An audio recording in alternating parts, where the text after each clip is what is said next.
የዲፕሎማቶች መናኸሪያ፣ የብዙ ኤምባሲዎች መገኛ እንዲሁም ከግዙፉ የአፍሪካ ህብረት መዋና ቢሮ አቅራቢያ ላይ ዘመናዊ የመኖሪያ አፓርትመንቶችን ከቴምር ፕሮፐርቲስ ሲያሻው በዶላር የሚያከራዩት ሲፈልጉ የሚኖሩበት የማይገኝ እድል በካሬ 64200 ብር ከታላቅ የ40% ቅናሽ ጋር ተጠቃሚ ሆኖ በ60/40 አከፋፈል ለአጭር ጊዜ የሚቆይ 60%ን ለሚከፍሉ የ40% ቅናሽ አሊያም በካሬ 107000 የኢትዮጵያ ብር በ10% ቅድመ ክፍያ ቀሪውን በግንባታ ሂደት በ30 ወራት ከፍለው የሚያጠናቅቁበትን አማራጭ ይዘንሎ መተናል። ከ84 ካሬ እስከ 130 ካሬ ባለ 2 እና ባለ 3 መኝታ የመኖሪያ አፓርትመንቶችን ፈጥነው የግሉ ያድርጉ። ያስታውሱ፣ ያሉን ውስን ቤቶች ናቸው።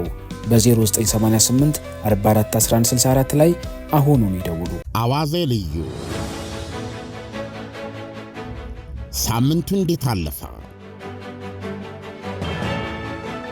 ሳምንቱን በትውስታ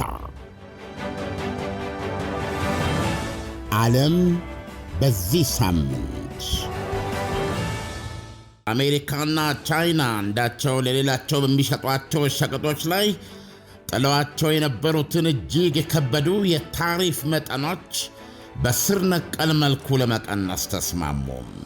ሁለቱ ሀገሮች የደረሱት ይህ ስምምነት ለሚቀጥሉት 3 ወራት ዩናይትድ ስቴትስ አሜሪካ በቻይና ላይ ጥላ የነበረውን 145 በመቶ የታሪፍ መጠን ወደ 30 በመቶ ስታወርድ፣ ቻይና ደግሞ 125 የነበረውን በአሜሪካ ላይ ጥላ የቆየችውን ታሪፍ ወደ 10 በመቶ ብቻ ታሽቆለቁላለች። ሁለቱ ኢኮኖሚያዊ ድል ኃያላን የዓለም ኢኮኖሚያዊ ጤንነትና ደህንነትን ብቻ ሳይሆን አጠቃላይ በዓለም መረጋጋት ላይ ሁሉ ያዳመነ በር የመከርቸም ጠበኛ አቋማቸውን ቀብረው ራሳቸውንና የቀሪው ዓለምን ኢኮኖሚያዊና ፖለቲካዊ ጤናና ደህንነት እፎይ ያደረገ በር ከፍተዋል። እዚህ ውጤት ላይ ለመድረስ የሁለቱ ወገኖች ተደራዳሪ ባለሥልጣኖች በስዊዘርላንዷ ጄኔቫ ከተማ ቅዳሜና እሁድን በር ዘግተው ፋታ ያልሰጠ ማራቶን ድርድር ተቀምጠው እንደነበረ ተዘግበዋል።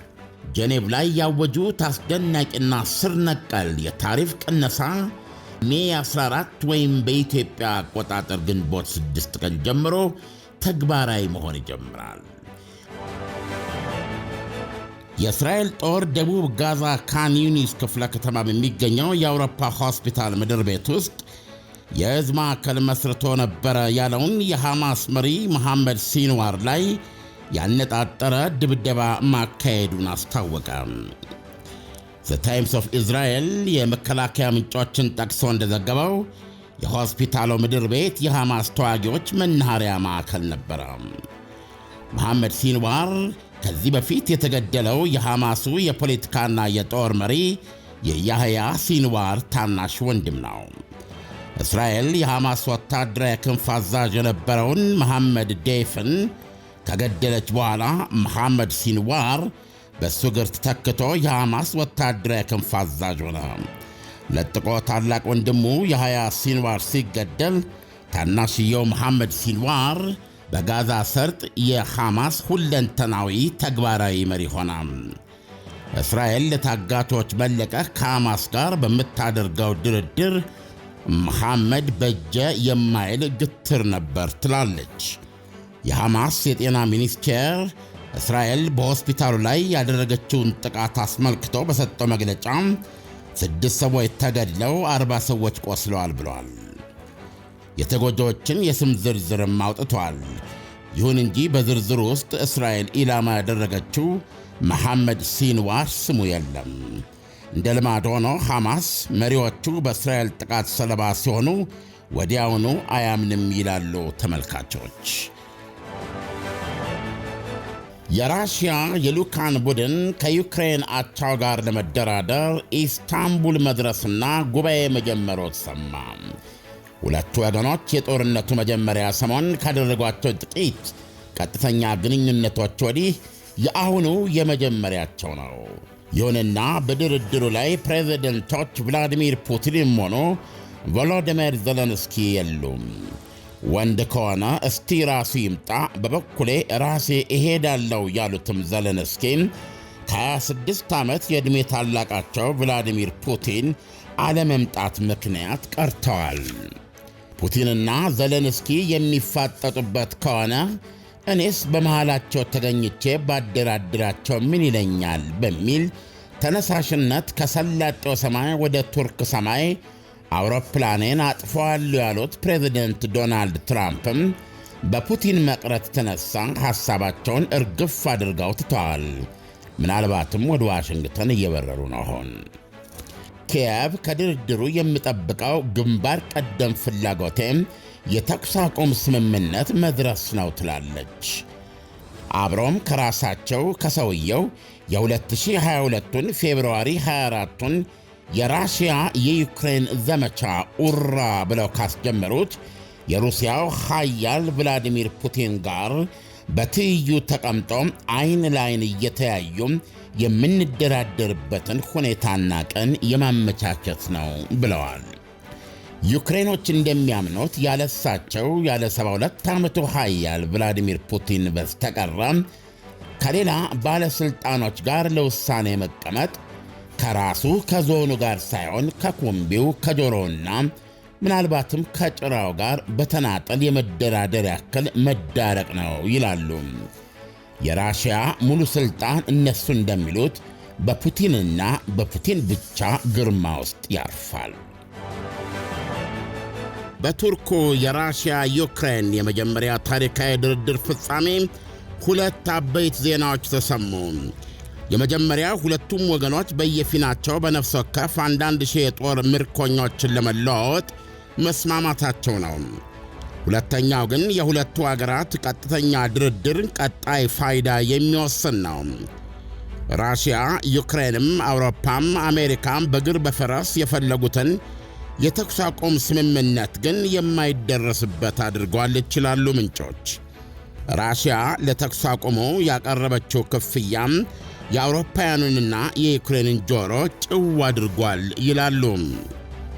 ለ3 ቀናትም ሆነ ለ30 በየብስ በአየርና በባህር የሚጸና ተኩስ ማቆም እንዲስማማ ካስፈለገ ብላለች አሉ ራሽያ፣ ዩክሬን ከኬርሶን፣ ከዛፖሪዥያ፣ ከዶኔትስክና ከሉሃንስክ ግዛቶች ውስጥ እስካሁን በእጄ ያልገቡትንና በመዳፏ ውስጥ የሚገኙትን ቀሪ ግዛቶች በሰላም ለቃ ትውጣና ታስረክበኝ የሚል ሆኗል። አውሮፓውያኑ ባለፈው ቅዳሜ ራሽያን የተኩስ አቁም ስምምነቱን በ48 ሰዓት ውስጥ እስከ ሰኞ መቀበልሽን አሳውቂን ወይም ለተጨማሪ ማዕቀቦች ጫንቃሽን አዘጋጂ ሲሉም የራሽያን አቋም ክረትና ጥልቀት ምን ያህል የሳቱና ያልገባቸው እንደሆነ የሚያሳይ ነው። የሞስኮ ልዑካን ለኪየቭ አቻዎቻቸው እንቅጩን ካፈረጡላቸው በኋላ የእንግሊዝ፣ የፈረንሳይ፣ የጀርመንና የፖላንድ መሪዎች በስልክ ተገናኝተው አውርተዋል። የስልክ ውይይታቸውም ፕሬዚደንት ዘለንስኪንና የአሜሪካውን ፕሬዚደንት ዶናልድ ትራምፕን እንዲጨምር ማድረግ ችለዋል። ኋላም ከቶም ተቀባይነት የሌለው ሲሉ የሞስኮን አቋም አውግዘዋል። የቱርክ የራሽያ ዩክሬን ቀጥተኛ ድርድር ላይ የራሽያ ዋና ተደራዳሪ ለዩክሬን አቻዎቻቸው ታሪክ እንዳጫወቷቸው ተሰማ። ዋና ተደራዳሪው ቭላዲሚር ሜዴንስክ ከድርድሩ በኋላ አገራቸው ተመልሰው በሰጡት መግለጫ ከስዊድን ጋር ያደረግነውን ታላቁን የሰሜን ጦርነት 21 ዓመታት ፈጅቷል። 21 ዓመታት። ይሁንና ጦርነቱ ገና በጀመረ በጥቂት ዓመታት ውስጥ ታላቁ ፒተር ለስዊድን የሰላም ሐሳብ አቀረበ። ስዊድኖች ምን ምላሽ ሰጡ ሲሉ ጠየቁ። አይሆንም፣ የመጨረሻው ስዊድናዊ እስኪቀር ድረስ እንዋጋለን አሉ ብለዋል። በመጨረሻም ውጤቱ ከ21 ዓመታት ማራቶን ፍልሚያ በኋላ ሩሲያ አሸነፈች። ዩቪግኒ ፖፖቭ ከተባለ የቴሌቪዥን ጋዜጠኛ ጋር ባደረጉት ቃለ ምልልሳቸው ነው ይህን የተናገሩት። የራሽያ ዋና ተደራዳሪ የነበሩት ባለፈው አርብ ወይም ትናንትና በኢስታንቡል። ትናንት አርብ ጠዋት ገደማ ደግሞ አልሼር ካሮል የተሰኘ የዘ ኢኮኖሚስት ዘጋቢ ከፍተኛ ምንጭ ያላቸውን ሹክ ባይ ጠቅሶ ሲጽፍ ሜዲንስክ እኚህ የራሽያ ልዑካን የመሩ ማለት ነው በትናንቱ የ90 ደቂቃ ስብሰባ ላይ ለዩክሬኖች ማሳሰቢያም ማስጠንቀቂያም የሆነ ምክር ሰጥተዋቸዋል ብለዋል። ጦርነት አንፈልግም አሏቸው በመከላከያ ሚኒስትራቸው ኢመሮቭ የተመሩትን የዩክሬን ልዑካን። ጦርነት አንፈልግም፣ አስፈላጊ ከሆነ ግን 1፣ 2፣ 3 ዓመት ምንም ጊዜ ይውሰድ ለመዋጋት ዝግጁ ነን። እናንተስ ምን ያህል ጊዜ ለመዋጋት ዝግጁ ናችሁ? የሚል ነበረ ዋና ተደራዳሪው ለዩክሬን ተወካዮች ያቀረበላቸው ጥያቄ። የራሽያው ተደራዳሪ ቀጠለ። ምናልባት እዚህ የድርድር ጠረጴዛ ዙሪያ የተቀመጣችሁ ራሳችሁ ተጨማሪ ውዶቻችሁን፣ ወገኖቻችሁን፣ ዘመዶቻችሁን በጦርነቱ ታጡ ይሆናል። ምክንያቱም ራሽያ ለዘላለም ለመዋጋት ተዘጋጅታለች አሏቸው ብለዋል ጋዜጠኛው። አዋዜ ልዩ ሳምንቱ እንዴት አለፈ? ሳምንቱን በትውስታ ዓለም በዚህ ሳምንት